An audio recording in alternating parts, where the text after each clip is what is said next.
Raza, first of all, a lot many congratulations on qualifying CSS. Thank you, sir. Really appreciate it.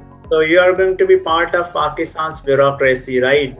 So civil servants Inshallah. in Pakistan have the perception of being the elitist. Why is it so?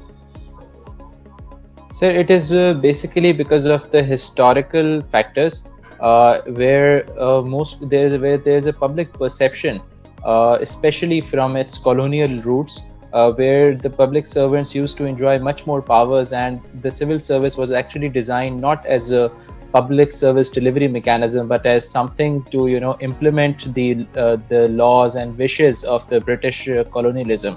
I think that is where the roots of the elitist mindset of seeing the civil service as an elitist mindset roots itself into.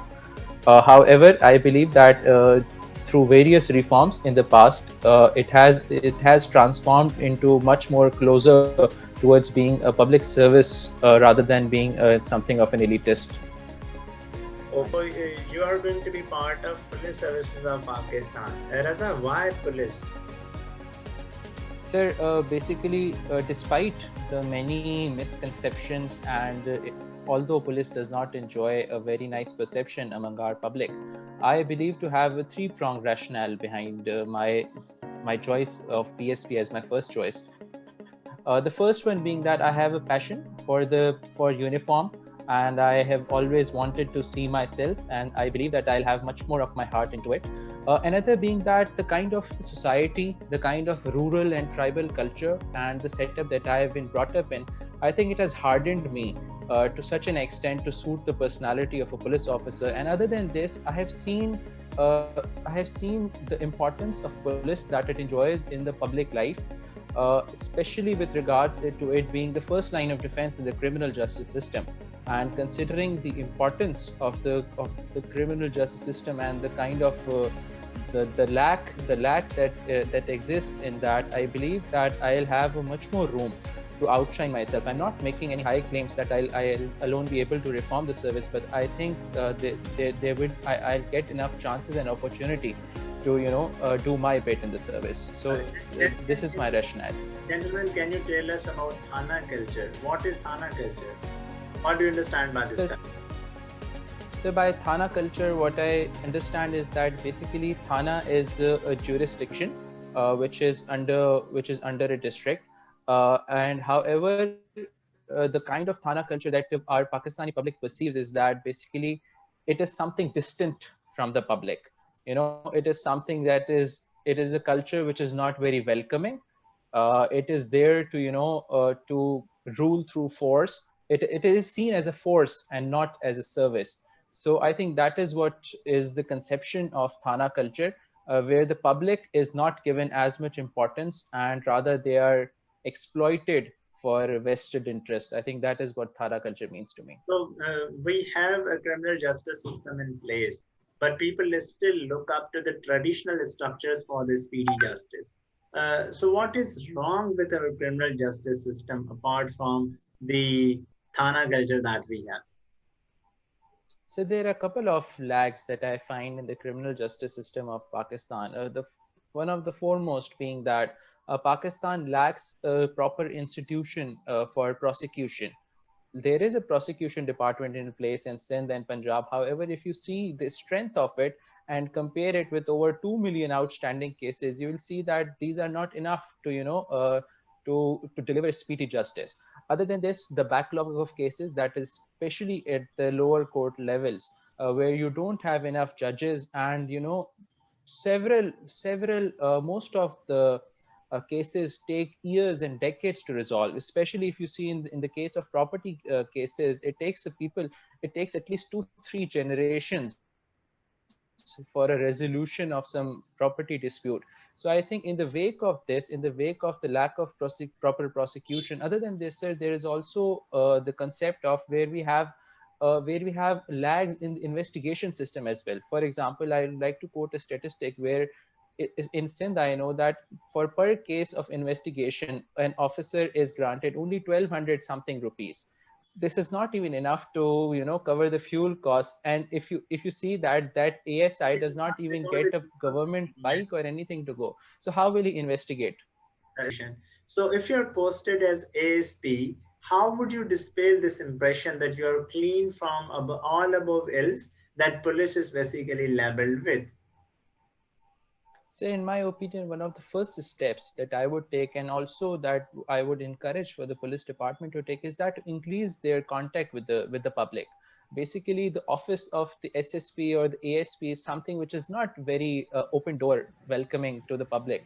So, I would want to involve them in khuli kacheris and to meet with them. Not only to understand the dynamics of the district or the place or the jurisdiction I placed in, but also to see what kind of crimes exist here, what kind of problems are there. And it will also engage with this engagement, it will also build trust of the public as well in me.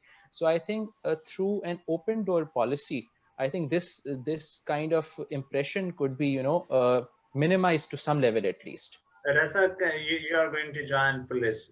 First convince me that you are a good citizen. Sir, okay. Firstly, I work for the State Bank of Pakistan, where we manage the foreign exchange reserves of the country, and we take care of the economy of Pakistan, which makes me a government servant as well. Other than this, I also file taxes regularly, and I also pay agricultural income tax as well, which most of the people, at least in my area, are not very keen to pay. Other than this, I have had a lot of contributions in the economy of Pakistan, especially through my investing activities at Pakistan Stock Exchange and other things. Other than this, I've also played a social role in the upbringing of the people of my area, which I could describe you if I have time. I Okay, have been involved.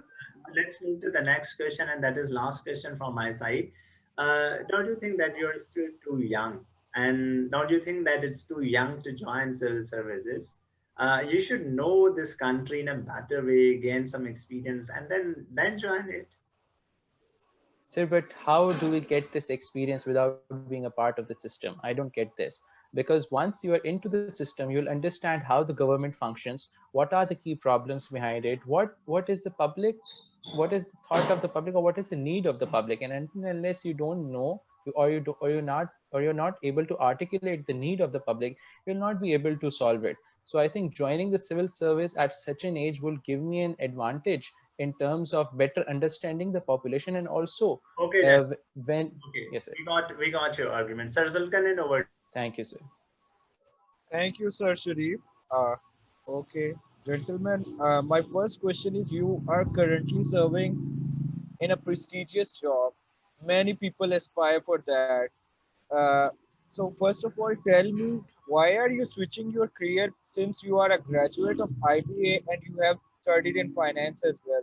So, why are you switching your career and how your studies in IBA or your finance degree will be helpful for you in the police service of Pakistan? Sir, I have basically two arguments to justify my change in career. The first one being that basically when we serve at the state bank, we serve the Pakistani economy or the Pakistani country at a macro level. Our impact, our policies are not seen to have effect on an individual level, which I believe my joining the civil services will let me see and give me an influence to have a direct impact on the people of the country rather than what I can have at the State Bank of Pakistan. Another thing, sir, is that basically the kind of career progression at State Bank is very limited. There is only a certain level that you can rise up to. However, if you join the civil service, I believe that there is a very established and a very not only prosperous but a very attractive kind of a career progression. So, in my opinion, these are the two main reasons why I want to shift from the State Bank of Pakistan to join the civil services. Coming towards the second part of your question, so basically my study of BBA helps me in a couple of ways. Firstly, being a BBA graduate, we are generalists. We are not masters at anything, but we are very good. We're taught the skill of managing people. We're taught the skill of taking of making people work, taking work out of them, monitoring the performance and everything else. Whereas as far as finance is concerned, I think police also plays an integral role, especially when you see in curbing money laundering, anti-terrorism financing, such uh, what I would say, financial kind of crimes, to counter financial crime. I think that would give me an edge if I join a certain department where I'm giving the opportunity to do this. My second question is, what were major points of Police Order 2002? Since you are aspiring for police service of Pakistan, you must have gone through the documents. What are the major points of Police Order 2002? Sir, I cannot recall most of the points, but I know that I know some of the points which were that it ensured a greater independence of police, especially when it desegregated them from the district administration. Other than this, the police service. Other than this, no, sir, I cannot All recall. right. I have gone through, but I cannot recall.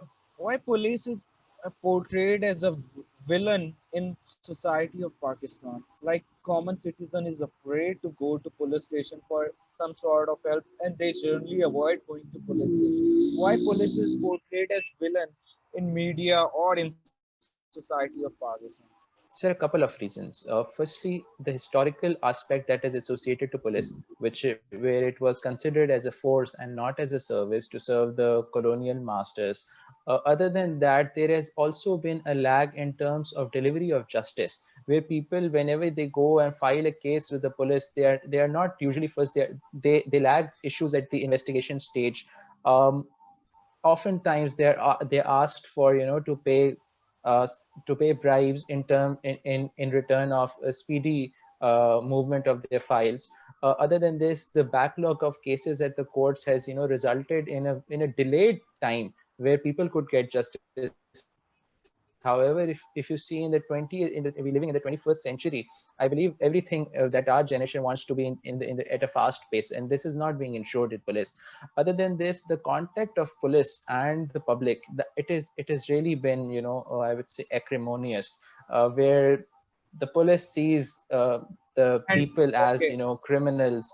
you have mentioned these are the problems in police service of Pakistan, and you still want to join that department, which already is facing so many problems, which has negative public perception, you know.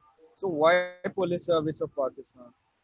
Absolutely, sir. With that, I believe that you will have anyone who joins the police service will have a much more greater opportunity to, bring a change, to reform, to, do their part.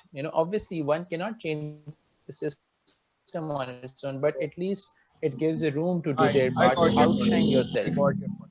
My next question is, after 18th Amendment, resources have been shifted to provinces, and they are getting a lot of financial powers have been given to provinces. Why Sindh continue to remain underdeveloped in comparison to other provinces despite having resources? Education sector is like it is worst in Pakistan. The health sector, the media shows the hospitals are not running, and why Sindh continues to remain underdeveloped despite having abundance of resources, Sir, as particularly far after as 18th Amendment. So as far as the province of Sindh is concerned, I believe there is a much more of a governance issue rather than, a resource issue or the issue of autonomy or the issue of powers. There's been a single government that's been elected for 3 consecutive terms, and if they have not been able to deliver on any front, I don't think they have a they have lost the moral legitimacy to, keep their government in place. Other than this, there are several other reasons that are associated to this, especially the lack of education within the general public, who has not been able to, hold their representatives accountable, like what other provinces have been used to. There's a culture of feudalism. There's a culture of, voting on the. Okay, I Also, got your there's point. dynastic politics, which is a major cause, because you don't have an alternative. What will you do Okay, if you I don't got, have an I alternative? got your point. How to, what is in your mind that can be done to break this cycle of dynastic politics in Sindh or culture of feudalism? Because there is patron-client relationship uh, prevalent in Sindh in politics. How, what, what can you do as a civil servant, or what strategy do you have in your mind to break this cycle of dynastic politics or feudalism in Sindh? Sir, some of the key steps that we can adopt to counter dynastic politics is that firstly there should be a strong role on behalf of the election commission, which is not really seen to be happening in the country. Other than this, sir, I believe that there should be necessarily a local government established within the province, so that service delivery is seen and the performance is seen by the public, and they feel what their representatives have been doing or they have not been doing. This devolution of power will not only hold the other representatives accountable, but will also create a spirit of competition between them. Because if one of them delivers, obviously the other has to deliver. Otherwise, the public is educated enough; they would be able to see that what is in our favor and what is in our not. Other than this, I believe there should be a depoliticization of the bureaucracy and the district administration, because you can see that they have just one tool, to use against bureaucracy. They can transfer them anytime. You see SSPs, you see DCs going within months if they are not complying to the wishes of the elite capture that is in the province. So I think through civil services reforms we can ensure depoliticization of the bureaucracy such that the service delivery improves. Oh, okay, my last question, gentlemen. Since you are an economist too, how COVID has impacted global economy, or how world economy will shift after COVID? Sir, at the moment, COVID has wreaked havoc in the international markets. You can see gold has been rising so high, phenomenal levels, historical levels you have not seen before. You have seen that international trade has come at a halt. The supply chain mechanisms have broken.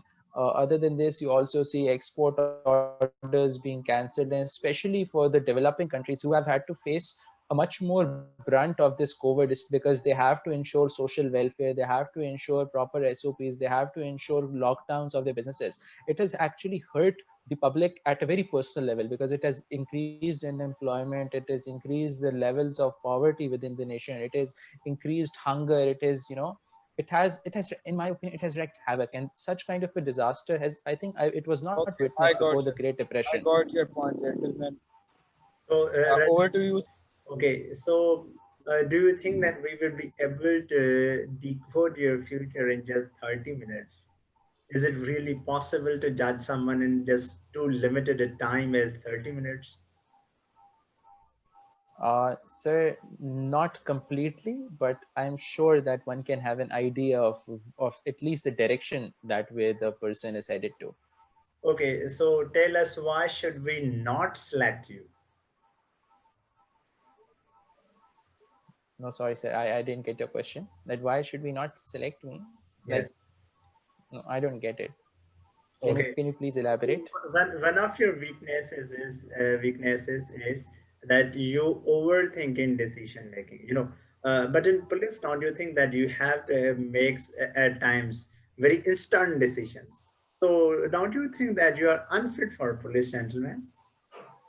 Sir, I believe that basically no decision is better than a bad decision, because in case especially at the level when when you're serving at the police service of Pakistan, if you take a bad decision, it hurts not only the person, it could hurt his life, it could hurt his property, and it would also hurt the image of the police service of Pakistan. So, in my very humble opinion, I believe that obviously there should be a certain time frame to take decisions, and it really depends on how important the decision is. If the decision is of critical importance, definitely I and any other person should have adequate time to analyze the costs, the benefits associated to it. However, if a decision is of a petty nature, you can delegate it even. Mohammed Raza, thank you so much.